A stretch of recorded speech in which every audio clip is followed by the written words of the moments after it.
Hey guys, it's Mike with the King Arthur Legends Rise video. Today we're going to jump into the restricted area and take a look at the Burning Land and try to take out Gorgos. This is going to be a great dungeon when you're trying to bring your team up as far as getting gold as well as experience to bring those champions to their highest level after you get them leveled up through the Plane of the Beast. And then the gold is going to be crucial when you're trying to upgrade gear and go through that whole process. So we're going to jump in here. My goal was to kind of play around with the different teams that people have talked about and try to put together something that was fairly free-to-play friendly to really kind of see what I can do to start pressing on my account. For a long time, I was actually stuck, I think, on level 5. And I finally was able to press on with this new team to get myself up to level 8. And I have not quite been able to get to level 9 yet. But being, you know, late early game, I feel like that's pretty good. You know, we're making progress. The team, I think, could potentially get done with level 10 as soon as I do get some better gear. Unfortunately, I just don't have a lot of gear on my team. All right, so let's go ahead and jump in here and see the team I put together. Now, before you say anything, oh, Nika's dirty pay to win. You're right, I did. I paid, I got her. It's all bad. She's actually only here as an AoE healer. So similar to Pinvid that we did in the video yesterday, you could sub her out for Sarah, Clementine, Arduin.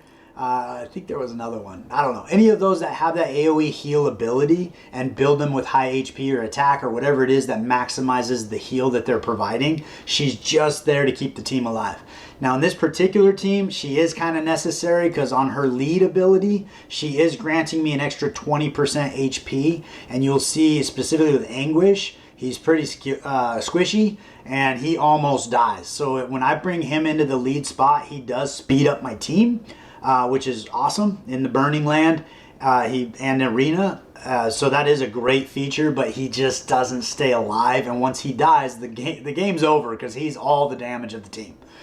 So we do need that little bit of extra HP. Realistically, if he was on 5-star or 6-star 60, probably be fine. If I had one better piece of gear, probably be fine. But he's just right at the cusp of dying. So this team seems to be fairly good, fairly robust. I think they have probably an 80 to 90% success rate with this team. We are running Jarrett back here. Seeing his kit in action is actually really impressive. Does a great job getting rid of all the dots on your team. All right, so let's go ahead and jump in here and see how this team functions. I took it off auto real quick. I am going to put it back on so you can see it's a full auto team. Essentially what we got going on is we have dot damage with Anguish. I think he's doing chill ability or whatever he's doing on his dot. And this, everybody, I'm trying to think here. Everybody except for Turin, I do have in the Frost Relic. So she would probably be, because her initial relic is Storm, which is going to be a bad affinity for fire. So you'd probably want to swap her out with one of the other AoE healers if you didn't have her Frost Relic. But what we're looking to do in the skill order is Jarrett, we're spamming his A2. He is in Vigor gear, so he can always use this ability. You don't want those burns stacking up on you. They'll kill you. Turin, actually on this team, took her AoE ability off. You could put it on or off. I was just trying to speed the run up so Anguish would get his A3 a little more frequently. He does land more of his dots on his A3. And then Nika's in here with her A3 AoE heal plus her single target heal as well. So this here right here, if you start seeing it's not running super smooth, you're getting a little bit scary, might do this right here, and that's just going to bring in that AoE heal that keeps your team topped off. But with this setup right here, this team does have a very high success rate. So we'll go ahead and get going on this. I'm going to leave it on 2 times so we can kind of see what's going on. Our goal here is basically keep all of the damage over time off of us. All these burns you see, Jarrett just immediately takes them away. And then trying to get as many damages over time on Gorgos. You do want to actually fight the boss directly and not waste your... See, I dropped all those on his arm. That's not helping anybody. It's not helping anything. If you did want to just run it on auto, I'm pretty sure you would still make it through. It would just make your runs a lot longer because these damage over time is really all the damage you're doing to this boss.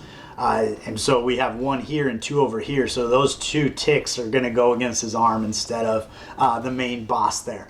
But our goal again on this is basically we got our healing ability. When she does her A1, she's going to heal the lowest HP person. When she rolls, she's doing her A3. She's going to do AoE heals across the board. All you got to do is stay alive. Gorgos actually doesn't hit that hard, but you can build up your defense. You can build up your HP to try to make yourself a little more tanky. And again, we're not looking to set any records here. This is a marathon. It's not a sprint. I figure when I get mid-game and end-game, I can work on sprinting through this. But right now, I'm just trying to farm the highest content I can to get the best drop rates and the best stamina efficiency I can. So you can see our health is down a little bit here. We're going to come in with our A3 AoE heal.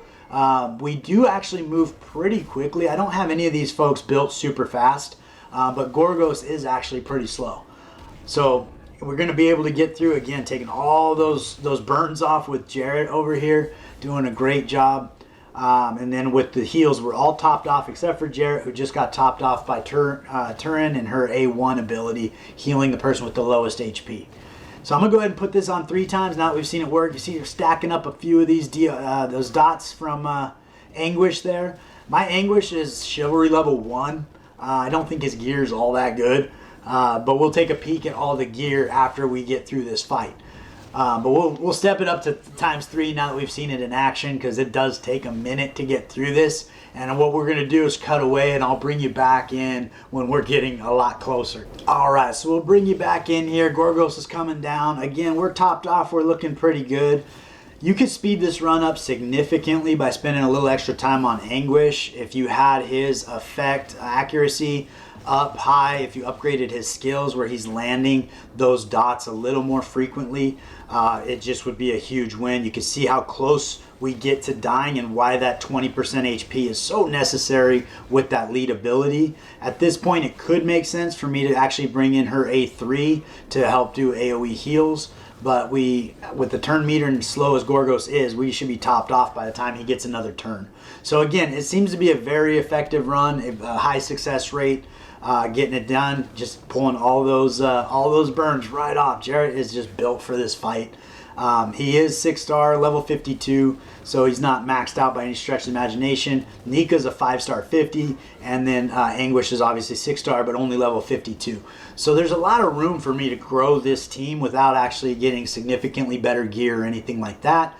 And I think by doing those small adjustments, I'll probably be able to press on at least through level 9, if not level 10. It'll just be a matter of making Anguish tanky enough that he's not dying in the middle of the battle. So if we jump out into the gear and take a peek at our champions, Nika and Turin are going to have the same exact build you saw in Penvid with the boar yesterday, but essentially we got them decked out with a vigor set, HP to get extra HP. All of her heals are based on max HP. If you are using some of the other AoE healers, some of their AoE abilities or their heal is based on attack.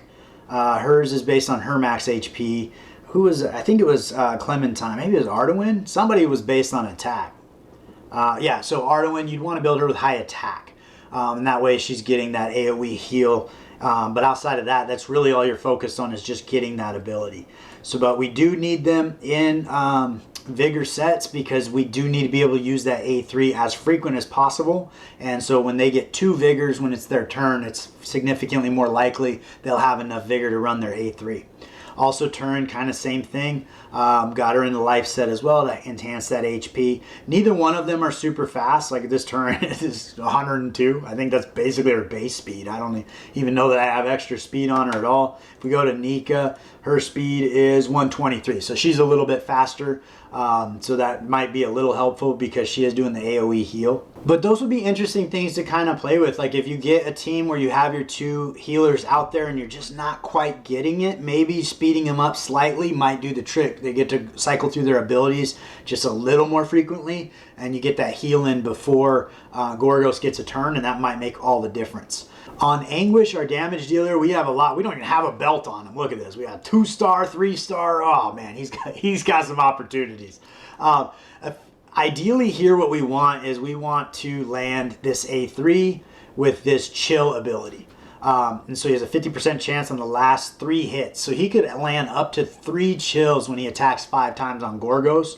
If we had this all ranked up, we could get it stepped up to 75% chance if we had the skill outfitted. And then also we're going to need effect accuracy in order to land this. So when we go into what we got him geared with, you're going to see I don't have him geared well. We've got attack, no effect accuracy. We do have crit rate, which honestly is not helping us in this case. We're not doing enough damage to Gorgos outside of the dots that it makes any difference at all. If we could step this up, he probably wouldn't be so squishy, and he might be able to survive, and you may not need that extra HP in your lead position. Again, hit accuracy, not doing anything for us. We need effect accuracy is what we're looking for. Over here, we got HP, hit accuracy again. Speed is going to be helpful. Having him go through cycle through his turns a little more is going to be a benefit. I actually don't even have him in Vigor set. So if I had him in a Vigor set, he'd be using that A3 more frequently. Comparing to his A1, he can still land a chill, but it's only a 50% chance on the 1 hit. So the most he can land here is 1, whereas that A3 he could land up to 3, which is going to expedite the runs dramatically. What were we looking at? Here we got attack, we got some evasion, some more attack speed. Pretty garbage build, to be honest with you. Crit rate, I am using him in other places, so having crit rate here is helpful. Other spots, but not here.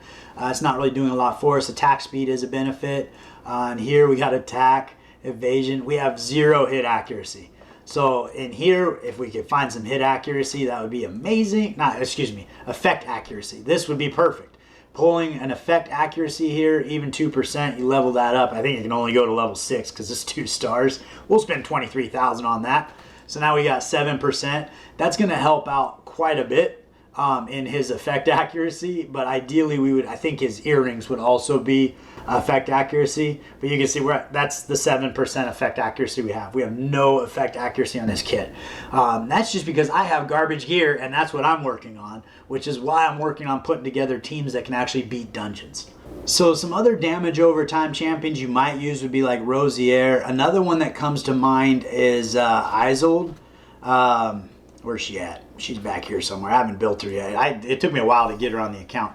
But on her A1 ability, she has the ability to hit the chill, but she also has heals on her ability, heals all allies. So she would actually be a better choice as a healer, where she could hit her A2 and her A1 and try to get some extra dot damage over time. It's redundant is what it is.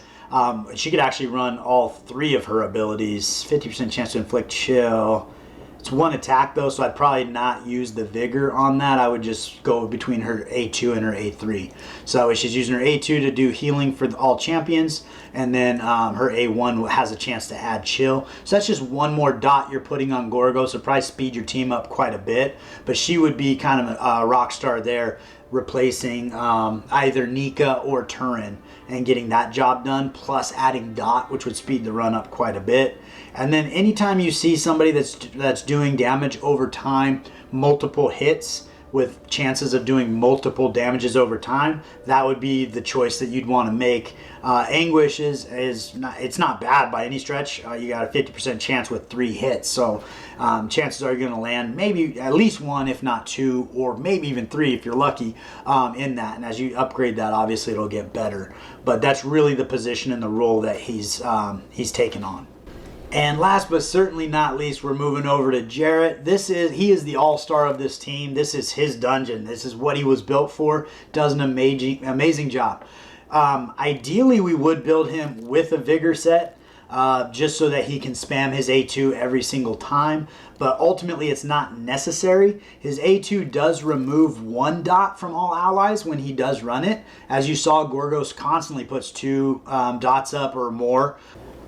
But with Jarrett, it is all about this A3 right here. You're going to be removing all dots from all allies with that passive ability when he has 2 or more effect accuracy increases, which I think he puts on himself.